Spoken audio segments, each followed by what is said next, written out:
Esta empresa no se hace responsable por los comentarios, conceptos y opiniones emitidos por sus conductores, productores e invitados.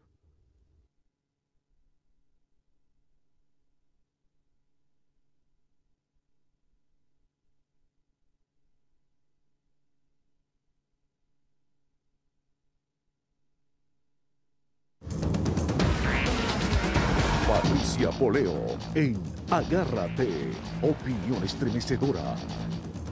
Buenas noches, bienvenidos a Agárrate. Bueno, a través de mi cuenta de Twitter, @patipoleo, anuncié temprano que hoy tendríamos una entrevista con un colega periodista. Se trata de Emily Blasco, es periodista corresponsal del diario ABC Español en Washington, en Estados Unidos. Está de corresponsal desde el año 2011. Emily Blasco, diría yo que es una referencia en cuanto a lo que conocemos como periodismo de investigación. Yo diría que pocos periodistas y pocos diarios son tan, digamos, como decimos en el periodismo en Venezuela, en nuestro argot periodístico, tan refritados a nivel internacional. Eso quiere decir que su trabajo es reproducido en el mundo entero. Esto comenzó, y todos lo recordamos, con la enfermedad de Hugo Chávez, cuando este periodista publicaba en el diario ABC de España todo el proceso de la enfermedad del presidente Hugo Chávez, y mientras tanto recibía cualquier cantidad de descalificaciones, porque en estos gobiernos y en estos países donde gobiernan personas que no creen en la libertad de expresión, cada vez que un periodista, sobre todo los periodistas de investigación, emitimos una información y generalmente la información es corroborada, pues viene la descalificación del mensajero.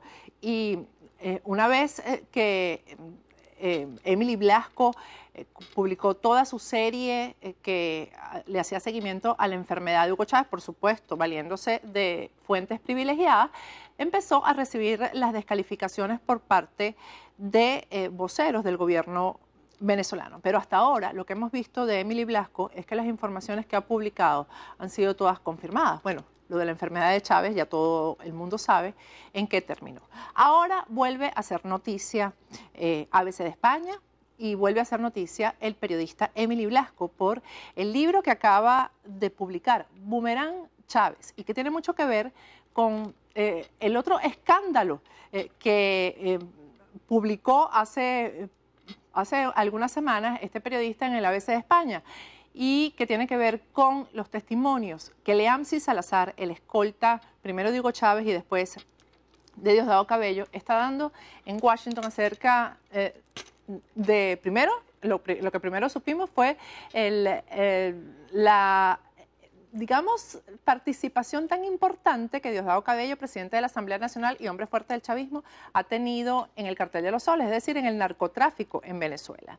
Y ahora todo lo que se hizo en el año 2013 para manipular las elecciones electorales, las elecciones presidenciales en Venezuela, y para que resultaran con el ganador que no era, en este caso Nicolás Maduro, que ahora está ejerciendo la presidencia de la República. Y surge además en este libro tan importante que ya ha sido publicado por Emily Blasco, toda la información con testimonios de cómo se establecieron los lazos con grupos terroristas peligrosos, en este caso el Hezbollah, cuando Nicolás Maduro ejercía de canciller y estaba Hugo Chávez en la presidencia. No los voy a hacer esperar más porque ya lo anuncié que lo tengo aquí para conversar con él vía Skype desde Washington a Emily Blasco. Buenas noches, Emily. Gracias por estar aquí. Acerca de este tema de las descalificaciones, vamos a comenzar el programa con una de ellas, ¿no?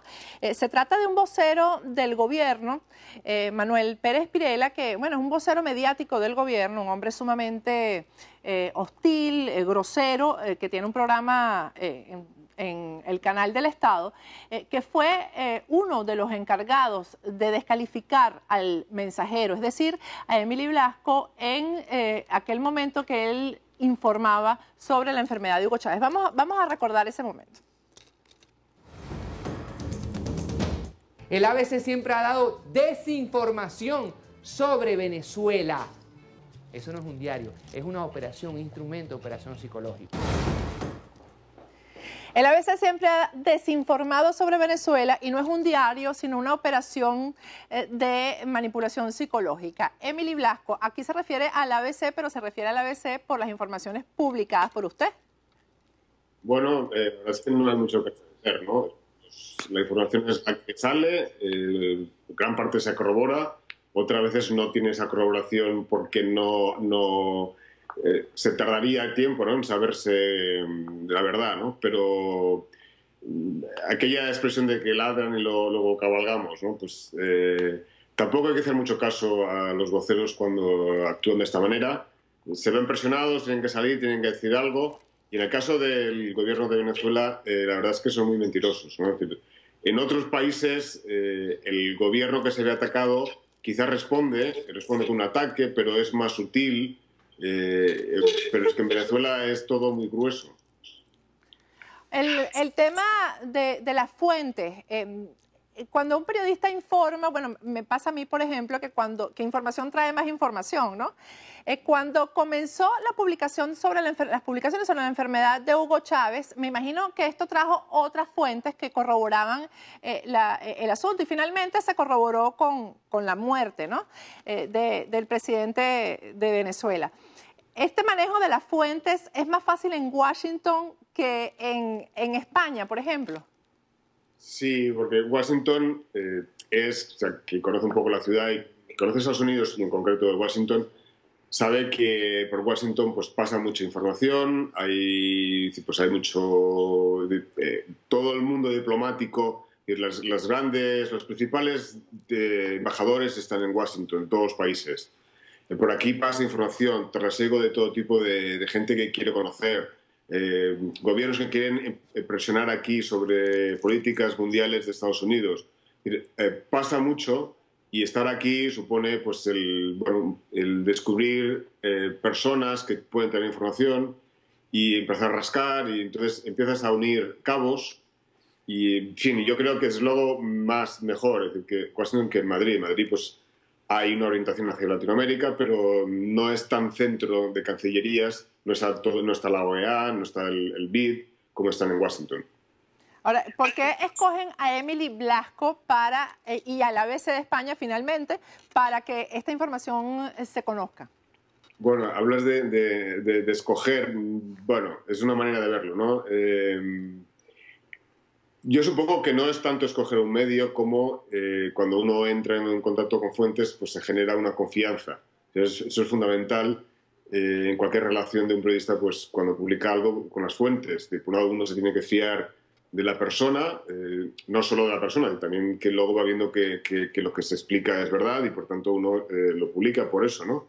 Pero se crea una corriente que también es al revés, es decir, que esa persona que tiene esa información se fía del periodista, pues que explicará, se tendrá a explicar lo que es cierto, que no añadirá nada, que esa persona, pues si hay algún aspecto que conviene por un momento, pues no contar, también se mantendrá en eso off the record.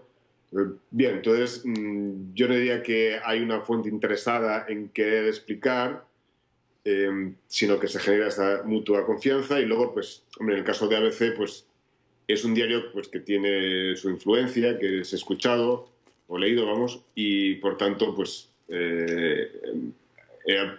se explica, es decir, antes que escoger un diario pequeño, pues de una, no sé, de una ciudad de Quito, digo, de un barrio de Quito, pues está ABC, ¿no? Sí, yo pienso exactamente eso, pero la pregunta la hacía para responder las acusaciones que siempre hay de que es el Departamento de Estado el que le provee de información, ellos dicen que incluso el Nuevo Herald, para que esta información le haga daño al gobierno, ¿no? Y por eso hice esa pregunta. No, incluso a veces el Departamento de Estado lo que quiere es cerrar información, ¿no? Cuando ha habido momentos en la relación con Estados Unidos por parte de Venezuela o de Estados Unidos hacia Venezuela pasa por olas, momentos en los que a Estados Unidos le interesa más estar dialogando, otros que le interesa parecer más tenso, y la información pues, que he ido publicando no se acoge no sigue esa oscilación del Departamento de Estado, y muchas veces el Departamento de Estado no le ha convenido información que ha salido, que ha salido publicada, o que ha intentado no taparla, porque evidentemente el Departamento de Estado no, es un país democrático en el que no tapa, pero sí que no ha querido pues, confirmar nada. Desde luego, son dinámicas distintas al periódico y al Departamento de Estado. ¿Y el Departamento de Estado le ha hecho saber a usted, por ejemplo, cuando está de acuerdo en que se publique alguna información o cuando no está de acuerdo? Es decir, ¿trata de que usted no publique algo que al Departamento de Estado no le conviene? No directamente, ¿no? Hay momentos en los que hay aspectos más sensibles, en los que el Departamento de Estado está más cerrado, ¿no? Y yo ahora, en estos momentos, por ejemplo, no sabría decir en qué posición está Estados Unidos, ¿no?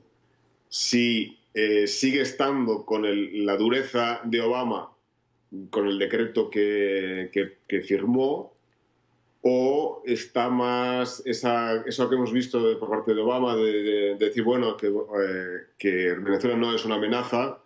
Entonces no sé si eso va a algún sitio como queriendo aproximación o no. Entonces es un poco misterio en esos momentos, ¿no?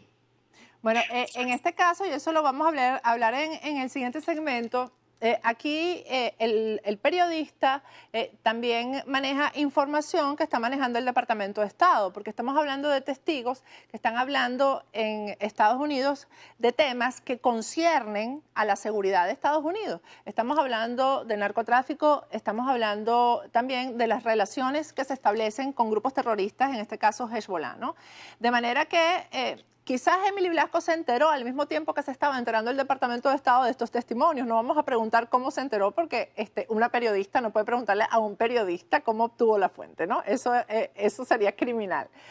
Pero sí quiero que en el siguiente segmento hablemos un poco de este tema porque ya que Emily Blasco como periodista maneja esta información y la ha difundido como es el deber de los periodistas, y que esto está en manos del Departamento de Estado, es bien importante saber cuál es la opinión de Estados Unidos con respecto a Venezuela, porque ya que se ha sacado, por ejemplo, a Cuba de la lista de los estados que cooperan con el terrorismo, yo me pregunto si después de este testimonio tan importante no habría que incorporar a Venezuela a esa lista, ¿no?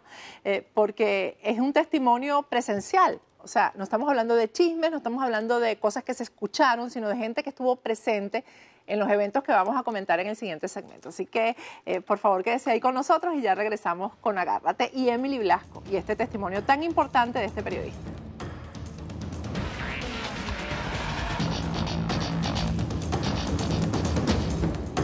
Agárrate con Patricia Poleo. Agárrate con Patricia Poleo. Regresamos con Agárrate. Estamos conversando vía Skype desde Washington con Emily Blasco, corresponsal del diario ABC de España, corresponsal en Washington. Además, él es PhD en comunicación política.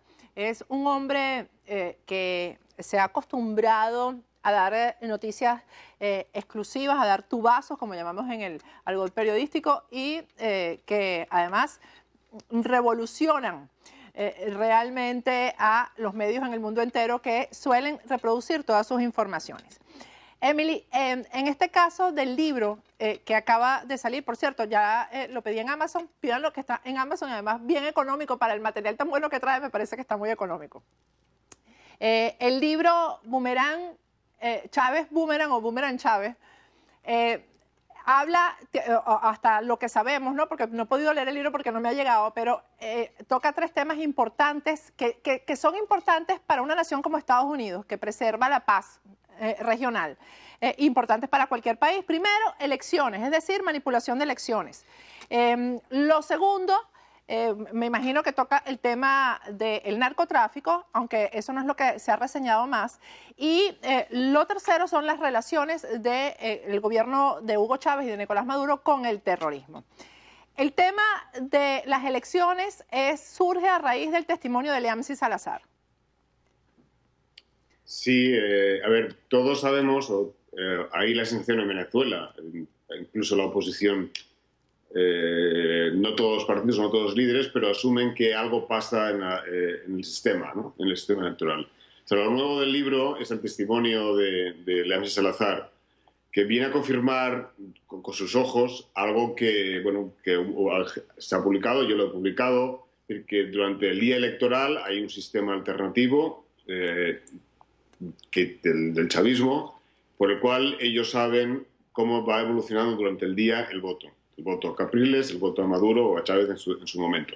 Entonces, lo nuevo que aporta Salazar es que él vio eso. Entonces, él, el día de las elecciones, ya había muerto Chávez, por tanto, había pasado al servicio de Diosdado Cabello y durante ese día estuvo acompañando a Cabello. Entonces, fueron a la alcaldía de Libertador, de Caracas, y allí en una sala pues secreta estuvo Diosdado Cabello, estuvo Jorge Rodríguez, el alcalde caraqueño, y el gran artífice de toda esa maquinaria especial del chavismo electoral también estuvo Delcy Rodríguez, luego nombraba canciller y más tarde se incorporó a Reaza. Y ahí, pues, lo que veía Salazar era que había 24 pantallas de computadoras, una por cada estado, más una central, en el que iban apareciendo los resultados, o sea, el voto que se iba emitiendo, ¿no? O al menos se iba actualizando durante el día cómo iban los resultados.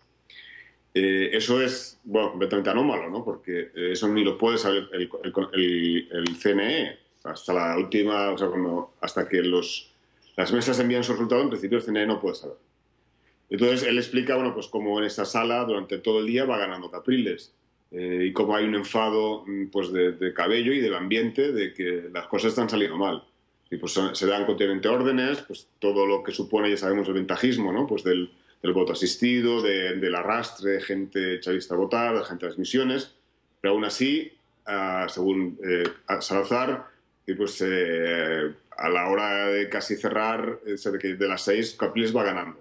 Entonces es cuando se produce, bueno, cuando el CNE también dice que se alargan 2 horas más las elecciones, y ese es el tiempo que necesita el chavismo para generar un voto hasta entonces que no se ha producido, y un voto extraño, ¿no? Porque ahí, para facilitar esa emisión de voto, Salazar explica que se produce una reunión especial ahí en esa sala, sale públicamente Arreaza anunciando al país que había habido un problema con Internet, que se estaba arreglando, y cuando vuelve Internet los resultados empiezan a cambiar, empiezan a llegar más votos de Maduro, y al final el CNE anuncia pues, el triunfo de Maduro por 220 y pico mil votos.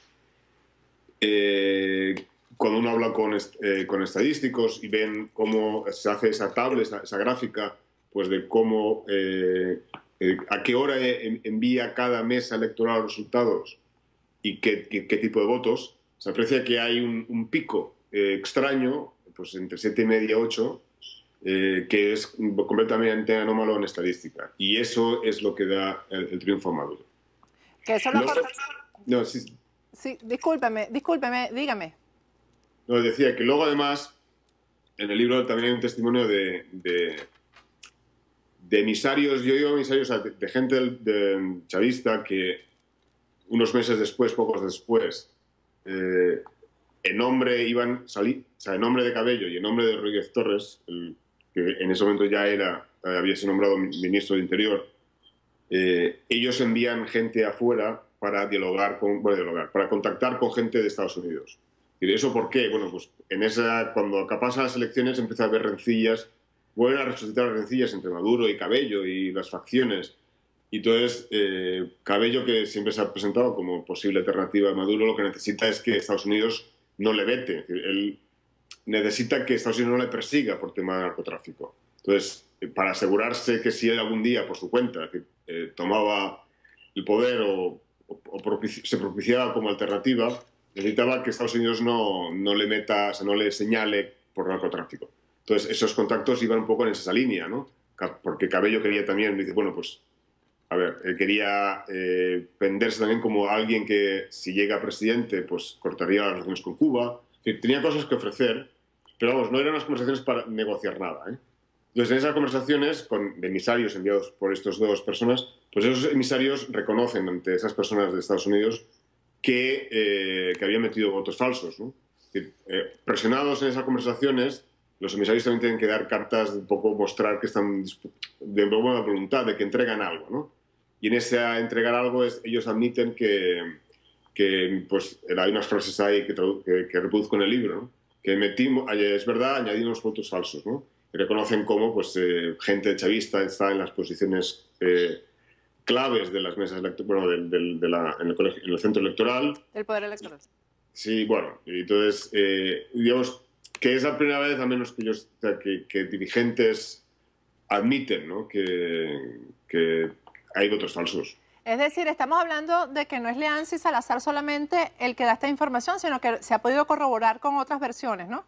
Sí, y luego además también en cuanto a la existencia de una sala situacional en la que la dirigencia del SUB sigue esa noche electoral, ese día electoral, cómo evolucionan los votos, también Eladio Aponte Aponte fue testigo en el año 2006. Es decir, no era en la alcaldía, porque Jorge Rodríguez todavía no era el alcalde, sino que era en una casa de la Organización del Placer, y también era lo mismo. Es decir, también Eladio Aponte Aponte dice que fue allí, porque él, bueno, como fiscal, ¿no?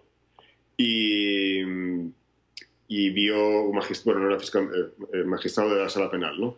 Y vio que también, efectivamente, pues ellos van siguiendo durante el día cómo se van viendo los resultados. Aquí la cuestión es no que haya trampa, sino cómo esa trampa, y si, por un lado, si esos votos que den es una estimación que también harían de modo ilícito, o efectivamente hay un conteo inalámbrico de las máquinas, ¿no? Aquí cada experto pues puede... Es algo que aún no sabemos, ¿no? Pero estoy convencido de que con el tiempo sabremos, ¿no? Entonces, el hecho de que haya elementos que no sepamos no quiere decir que uno no pueda descalificar todo el proceso, ¿no? Desde luego la oposición lo que debe hacer, en mi opinión, cuando menos hay dudas, pues al menos Pero vayamos, bastantes.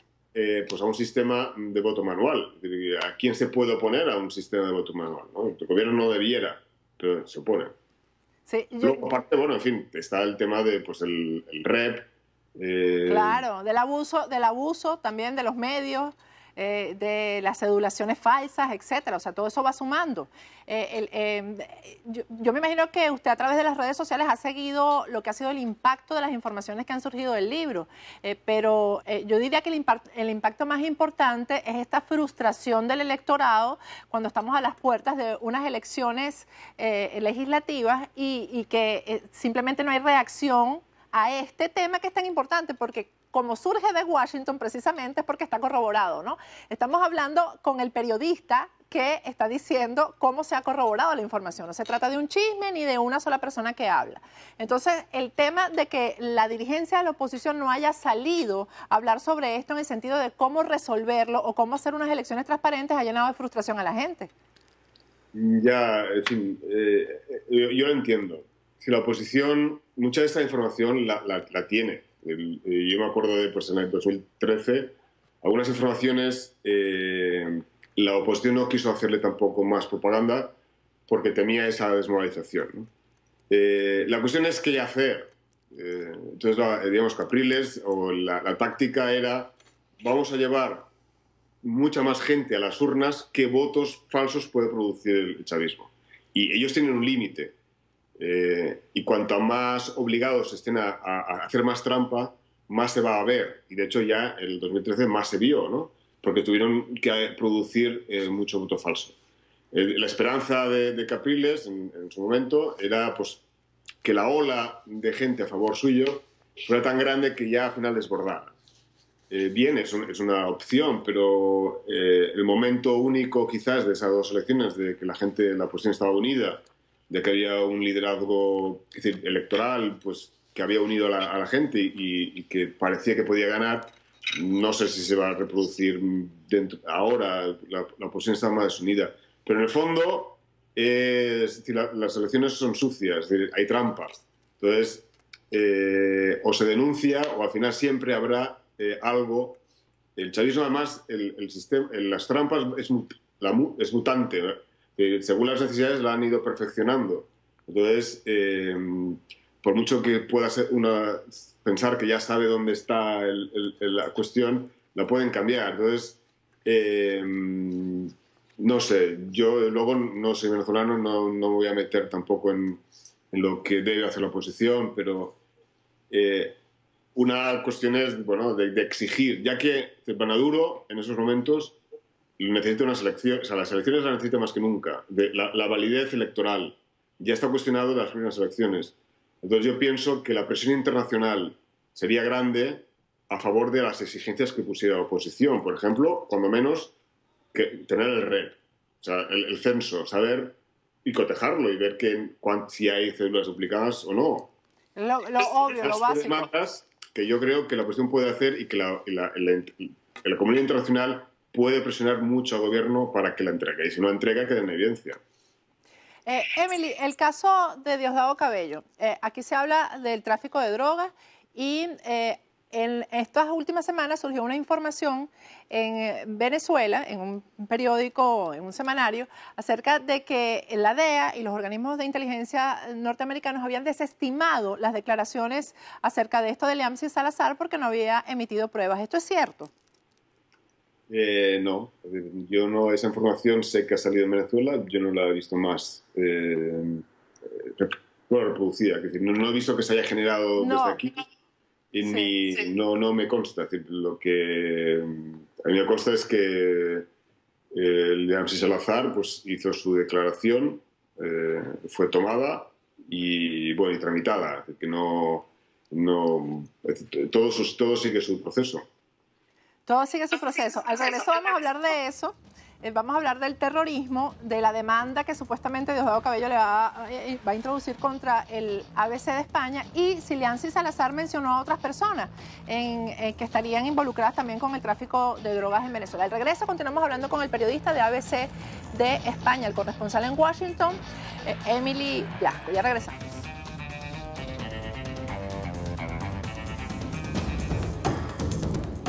Agárrate con Patricia Poleo. Agárrate con Patricia Poleo. Regresamos con Agárrate, ya tenemos vía Skype al doctor José Vicente Haro. Él es el abogado defensor de Pablo Estrada. Pablo Estrada es un joven venezolano, está preso en el SEBIN, preso político, que sufre de tuberculosis y de depresión. Hace un mes, Tarek William Saab, el defensor del pueblo, anunció que iba a solicitar la medida humanitaria a favor de libertad, a favor de Pablo Estrada, y sin embargo ayer un juez se la negó. Buenas noches, doctor, ¿cómo está? Buenas noches, Patricia. Gracias por prestarle atención a este importante caso que estamos llevando aquí en Venezuela. Efectivamente, con motivo de una serie de denuncias que nosotros hemos presentado ante el Tribunal 29 de Juicio, ante el Tribunal Supremo de Justicia y ante la Defensoría del Pueblo, hace un mes, como tú has señalado, el Defensor del Pueblo se comprometió a solicitar una medida humanitaria para Pablo Estrada, porque él sufre de tuberculosis, según un informe del Instituto Venezolano de los Seguros Sociales. Sin embargo, hasta la fecha, no ha solicitado la medida humanitaria. Nosotros ya habíamos solicitado esa medida y al ver que no había pronunciamiento, acudimos a la Defensoría del Pueblo precisamente para buscar el apoyo de la Defensoría del Pueblo en este caso, debido a que los estándares internacionales en materia de derechos humanos no permiten que personas con tuberculosis, SIDA o enfermedades graves estén privadas de libertad y deben tomarse sobre ellas medidas especiales. En este caso, lo lamentable es que el juez de la causa, el juez 29 de control, el día de ayer tomó la decisión de negar la medida humanitaria solicitada, mantener a Pablo Estrada recluido en el SEBIN, lo cual genera un grave problema en su salud porque él requiere tratamiento urgente. De hecho, él requiere, según su médico de cabecera, estar hospitalizado urgentemente, ir a un centro hospitalario y ser hospitalizado para evitar que todos los síntomas que ha estado presentando y que se habían mejorado con el tratamiento de tuberculosis que él había iniciado antes de que fuera detenido, vayan a causarle un perjuicio grave en su salud y su vida. Y en estos momentos estamos además viviendo una situación de depresión en Pablo Estrada que nos tiene muy preocupados porque prácticamente llevamos casi un año donde apenas la apertura del juicio oral público se va a dar la semana que viene, es decir, él lleva casi un año esperando que se le abra un juicio y se le ratifica que va a permanecer privado de libertad en el SEBIN. Un juicio aquí puede durar 2 años en promedio un juicio de esta naturaleza. ¿Qué argumentó el juez para no dar la medida humanitaria? Lamentablemente el juez, en lugar de fundamentarse en una cantidad de estudios médicos que estaban presentados allí, especialmente en los estudios del Instituto Venezolano de los Seguros Sociales, se fundamentó solamente en un estudio de la medicatura forense. Estudio de la medicatura forense donde lo lamentable es que el médico forense, el doctor Bolívar, médico adscrito a la medicatura forense, emitió un escueto informe de 3 párrafos en el cual concluye que visualmente el estado de salud de Pablo Estrada él lo considera satisfactorio, y eso sin haberlo auscultado, sin haberlo hecho una placa de tórax, sin haber hecho ningún tipo de examen médico, sin haber seguido el protocolo y el código médico forense correspondiente, alegando ese día cuando fue Pablo Estrada trasladado a medicatura forense que no tenía tiempo y tenía mucha gente esperando. De manera que el juez le dio mero trámite a esto y nos extrañó muchísimo, nos alarmó muchísimo cuando él mandó ese informe al juzgado 29 de juicio, y el juzgado 29 de juicio, en lugar de tomar en cuenta todos los demás estudios médicos que están en el expediente, solamente toma en cuenta ese lamentable y mal hecho estudio médico forense que nosotros estamos solicitando se vuelve a repetir. Por eso vamos a solicitar nuevamente la medida humanitaria ya con unos estudios nuevos que tenemos el Centro Médico Docente de la Trinidad.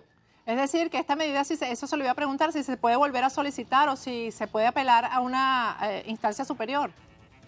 No se puede apelar a una instancia superior, como lo dicen las leyes aquí en Venezuela, pero sí se puede volver a solicitar basándose en nuevos estudios médicos, del cual ya disponemos al día de hoy. Hoy nos entregaron los estudios médicos del Centro Médico Docente de la Trinidad. Vamos a volver a solicitar mañana la medida humanitaria y esperamos que para el día de la audiencia, que está prevista para el 29 de abril, el juez se pronuncie sobre esta medida humanitaria nuevamente con base en los nuevos estudios médicos, donde queda clara cuál es la gravedad del estado de salud de Pablo Estrada. Bueno, muchísimas gracias, doctor Haro. Nosotros vamos a estar pendientes de lo que resulte de esta audiencia. Gracias. Gracias a ustedes. Bien, yo me despido hasta mañana. No se pierdan el programa de mañana, que vamos a tener una entrevista muy, muy interesante con uno de los testigos de este fraude electoral que está denunciado en el libro de Emily Blasco, Boomerang Chávez. No se pierdan el programa de mañana. Quédense con Doral News y María Fernanda Silva.